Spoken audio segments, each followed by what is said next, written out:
안녕하세요. 지우맘입니다. 오늘은 뉴질랜드 조기 유학을 생각하시는 분들께 또는 뭐 가족분들과 같이 이민을 계획하시는 분들도 자녀들의 어떤 학교에 관해서는 모두 다 궁금하실 것 같아요. 그래서 가장 기본적인 정보가 될 수 있는 뉴질랜드 학년 제도와 학제 그리고 학교 타입에 대해서 설명을 드리려고 합니다. 제가 단순히 네이버에 이렇게 타이핑 서치 하시면 찾으실 수 있는 정보들만 가지고 이 영상을 켜지는 않았겠죠? 네, 뉴질랜드 학제나 학교 시스템을 글로만 설명하기에는 애매한 것들이 너무 많아요. 가장 큰 이유는 뉴질랜드는 학생 개개인의 학습 속도가 다르다. 여기에 기반을 두고 있기 때문에 개인 레벨에 맞는 교육에 초점을 두고 있기 때문이에요. 그래서 어머님들이 누구는 이렇게 얘기하고 누구는 저렇게 얘기하는데 뭐가 맞는가요? 라는 얘기를 되게 많이 상담하실 때 하시는데요. 이분 말씀도 맞고 저분 말씀도 맞습니다. 애매하죠. 그래서 이분 말씀은 왜 맞는지 그리고 저분 말씀은 왜 맞는지에 대한 그런 어떤 경험이 풍부한 전문가의 상담 또는 자료 서치가 필요하실 것 같아요. 저도 이 기본 정보를 그동안 제가 오랫동안 블로그를 했으니까 교육 관련해서 올렸다고 생각을 했는데 아니었더라고요. 그래서 그냥 뭐 학교 정보나 어떤 케이스만 올려드렸지 실질적으로 이런 얘기를 한 번도 이렇게 글로 풀어준 적이 없는 것 같아서 오늘 영상도 올리고 블로그로 정리도 해볼까 생각 중입니다. 뉴질랜드 의무교육은 우선 만 6세부터 16세까지예요. 물론 뉴질랜드 아이들은 만 5세 생일이 지나면 학교를 입학을 합니다. 하지만 의무교육은 6세부터예요. 그래서 여기서 많이들 질문하시는 거, 저희 아이가 아직 온 지 얼마 안 돼서 영어가 조금 안 돼서 유치원에 조금 더 있다가 학교를 보내도 되나요?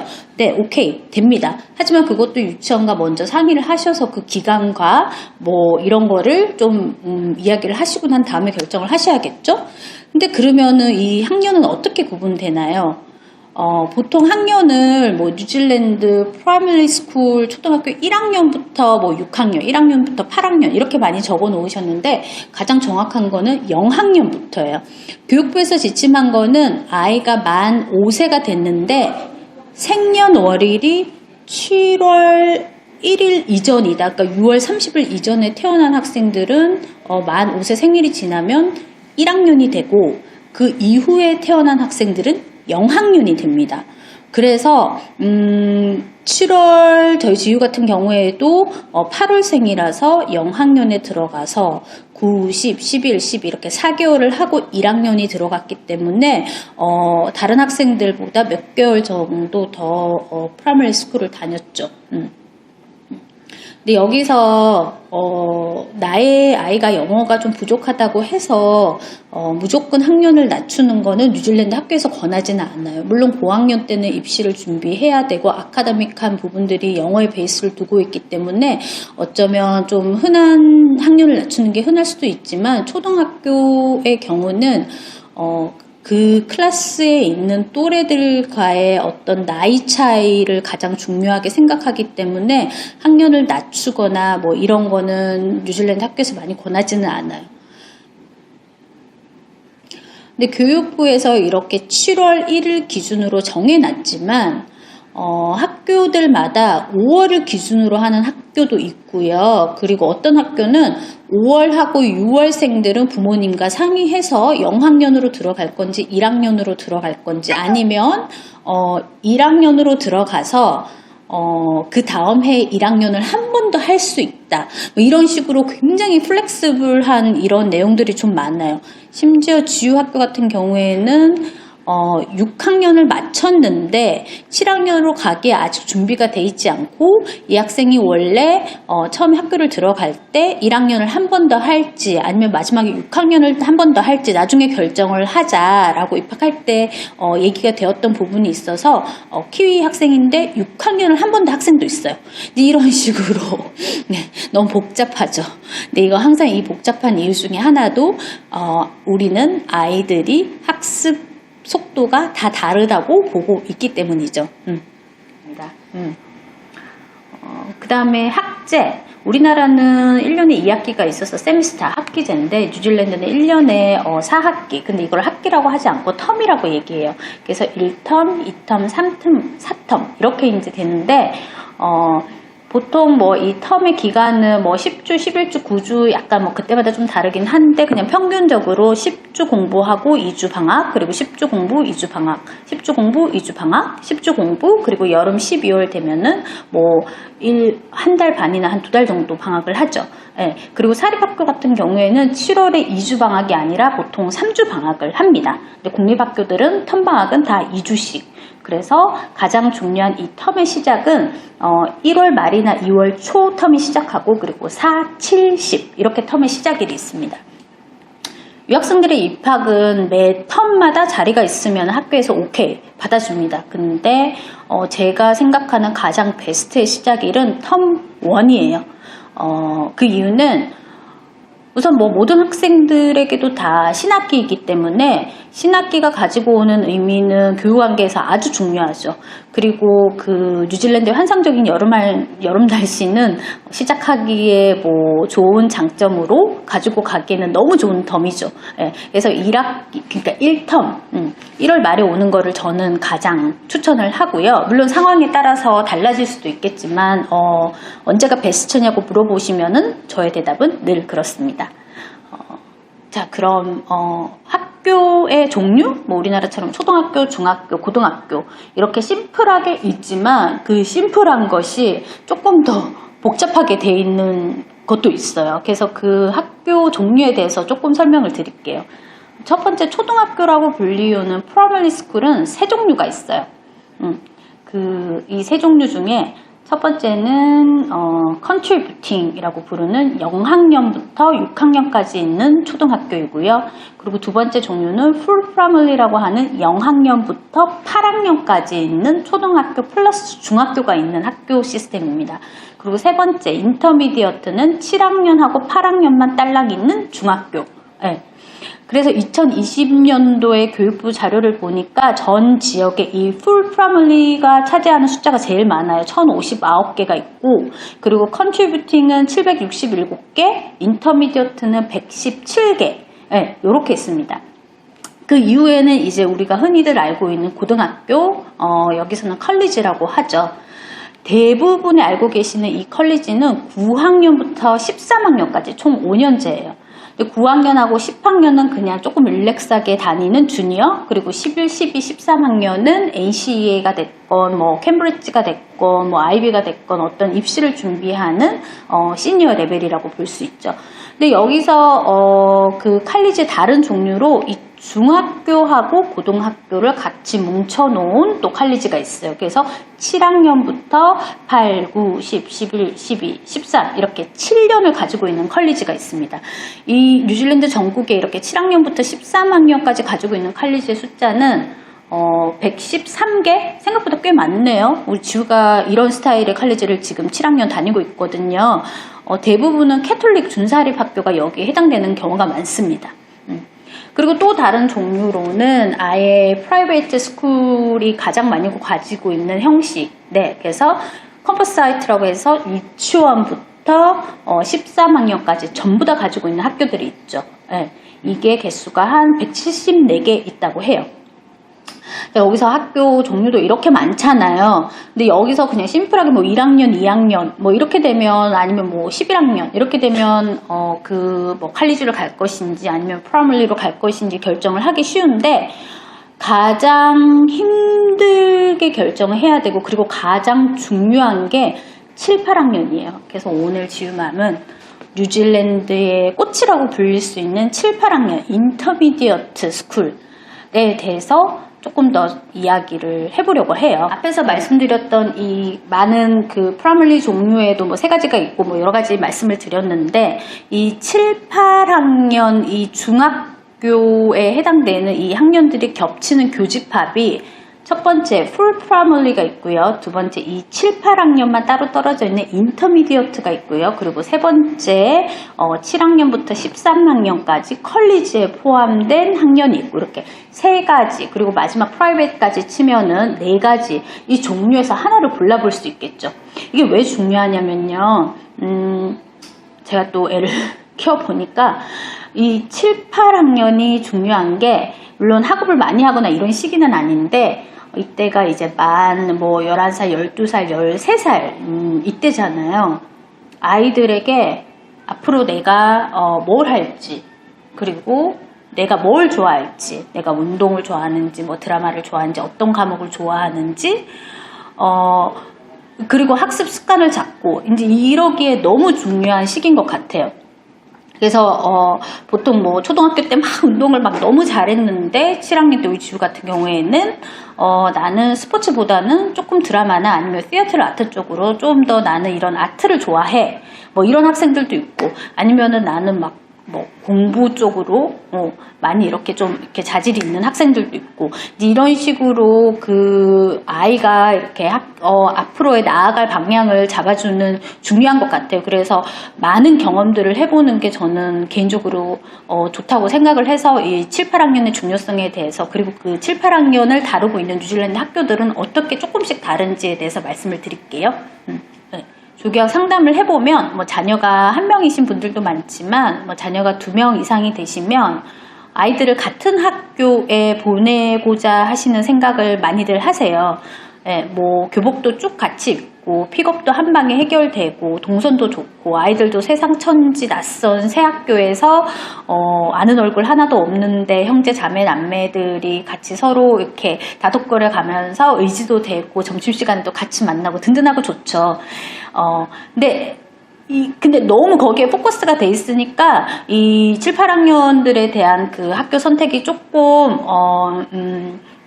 현명하지 않게 되는 방향들이 좀 있는 것 같아요. 그러니까는 편하고 안전하고 뭐 하는 이야기 말고, 저는 어쨌든 엄청난 시간과 금액을 투자해서 오시니까 조금 더 멀리 보시고 장단점을 잘 분석을 하셔서 아이에게 맞는 학교를 고르는 게 좋지 않을까, 이런 생각이 듭니다. 왜냐면 이게 학교 시작하면 환불도 안 되고요. 그리고 뉴질랜드 웬만한 학교들이 다 괜찮아요. 그래서 뭐 처음에 들어가시면 아이들은 이미 친구들이 형성이 돼 있기 때문에 굳이 뭐 엄마나 주위에서 더 좋은 옵션을 제안을 해도 전학이라는 거에 대한 것이 또 막 이렇게 환영하는 거는 아니거든요. 그래서 저는 첫 단추를 얼마나 잘 꿰야 되는지를 정말 수많은 케이스들을 보고 파악을 했죠. 그렇기 때문에 뭐 이유 있는 부모님들의 까다로움, 이거는 충분히 이해를 하니까 최대한 많이 알아보시고 오세요. 물론 여기서 지로는 100% 완벽한 학교는 없죠. 그래서 이런 장단점들을 보시고 나와 나의 아이에게 잘 맞는 학교를 고르시는 게 중요하죠. 아까 우선 7, 8학년들만 모여있는 인터미디어트, 이 학교들에 대해서 얘기를 좀 해보면, 물론 큰 학교는 오클랜드에서 뭐 A&I 같은 경우에는 24반까지 있으니까 7, 8학년 2학년만 가지고 24반까지 있으면 학교 규모가 좀 크죠. 그러다 보니까 과목의 옵션, 그리고 클럽 활동 옵션, 뭐 다양해요. 약간 고등학교 컬리지 느낌이 나죠. 근데 물론 홈룸 티처가, 그러니까 담임 선생님이 있고, 담임 선생님은 수학하고 영어 뭐 이런 주요 과목들 뭐 이런 거를 담당을 하시고, 나머지 과목들은 뭐 체육, 언어는 뭐 학교마다 조금씩 옵션은 달라요. 뭐 7학년 때 프렌치하고 8학년 때 스페니쉬 하는 학교들도 있고, 아니면 뭐 차이니즈 하는 학교들도 있고, 네, 뭐 미술, 음악도 악기, 테크놀로지도 뭐 소프트 테크놀로지, 뭐 요리하거나 쿠키틀 만드는 거 뭐 요런 거고, 가정이라고 보시면 되죠. 뭐 이렇게 바느질도 하고, 하드 테크놀로지라고 해서 뭐 우드 테크놀로지, 뭐 이렇게 나무로 뚝딱뚝딱 만들고, 로보틱, 뭐 코딩, 뭐 이런 식의 테크놀로지 선생님들, 이제 스페셜라이즈 된 선생님들이 오셔서 수업을 하시죠. 좀 더 전문적인 느낌? 그리고 좀 더 학습적인 느낌을 받으실 수는 있어요. 풀 프라이머리보다. 네. 그렇지만 좀 규모가 크고 이런 세분화된 게 처음에 오는 학생들한테는 바로 이렇게 적응하는데 좀 힘들 수는 있죠. 네, 이런 부분들은 인터미디어트가 가지는 특징이라고 보실 수가 있고요. 키위 엄마들은 인터미디어트가 아무래도 좀 더 전문적이다. 그리고 예전에 지우 친구 엄마가 그냥 하는 얘기가 뉴질랜드가 다른 OECD 나라들에 비해서 수학 레벨이 좀 떨어지는 것 같은데 이거는 아무래도 풀 프라이머리 뭐 이런 데서 매스 수학 선생님이 스페셜라이즈 된 선생님이 아니고 그냥 홈룸 티처가 다 가르쳐서 그런 걸까? 뭐 이런 언급을 한번 한 적이 있어요. 근데 얘네도 조금 교육열이 있는 엄마들은 그런 생각들을 하게 되죠.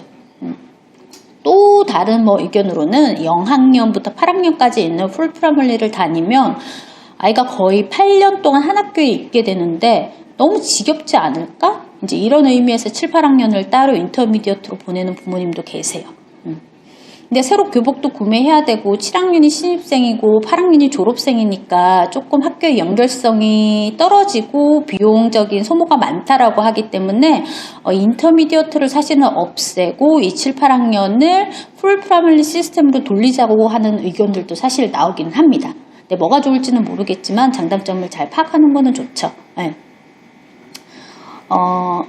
근데 풀 프라이머리 같은 경우에는 이 프라이머리 스쿨의 7, 8학년이 거의 고학년이죠. 근데 이 학교의 고학년이 주는 느낌들이 있잖아요. 제일 중요한 건 첫 번째 리더십이죠.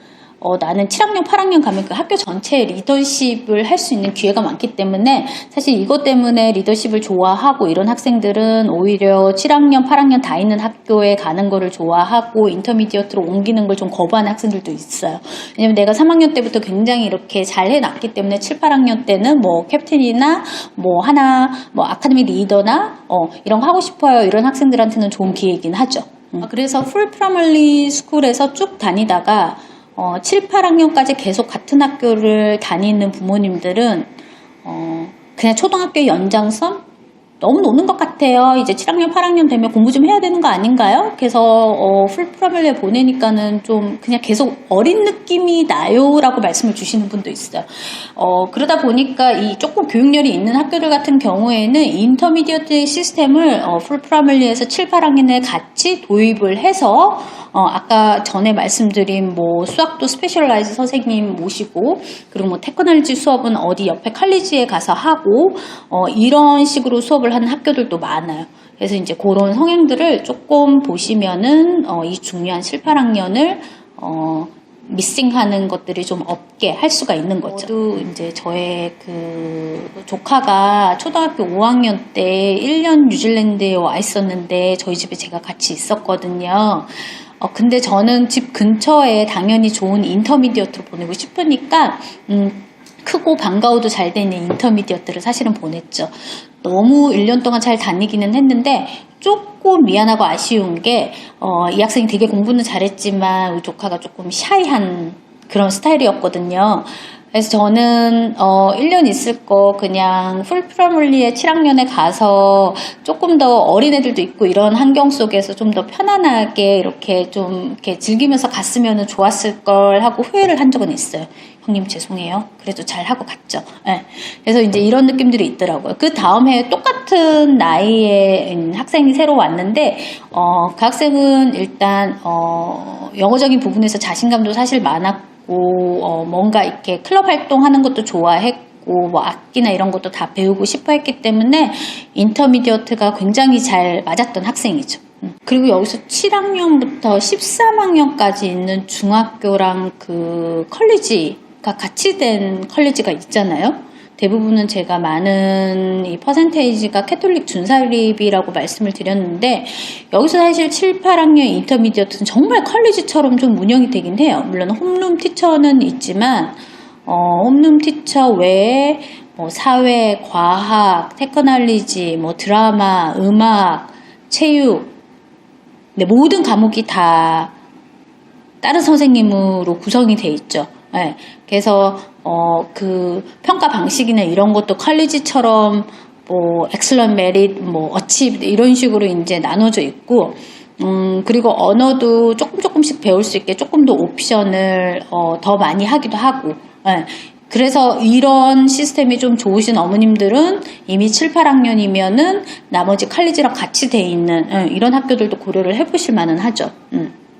그치만 단점은 원래 7, 8학년 인터미디어트 공립학교의 경우에는 거의 프라이머리하고 학비가 그렇게 차이는 많지는 않거든요. 근데 컬리지로 가면은 확 뛰잖아요. 학비가, 유학생 학비가. 그래서 7, 8학년 때 이런 컬리지 안에 들어가 있는 학교를 선택하실 경우에는 1년에 학비 차이가 약 500만 원 정도 비싸다고 보시면 돼요. 물론 장기적인 플래닛이라면 한 학교에서 7학년부터 13학년까지 7년을 다녀야 되는데 이제 이 부분도 한 학교에서 7년을 다니는 게 좀 지루하지는 않을까? 한번 고려를 해보실 수는 있을 것 같아요. 근데 여기서 그냥 저의 포인트는 7, 8학년이 가장 중요하다. 네, 그러면 이 중요한 7, 8학년의 학교를 어떤 기준에서 선택해야 될까? 네, 여기에 있는 것 같습니다. 영상 지켜봐 주셔서 감사합니다. 다음에는 또 다른 학교 소개 영상으로 인사드리도록 하겠습니다. 감사합니다.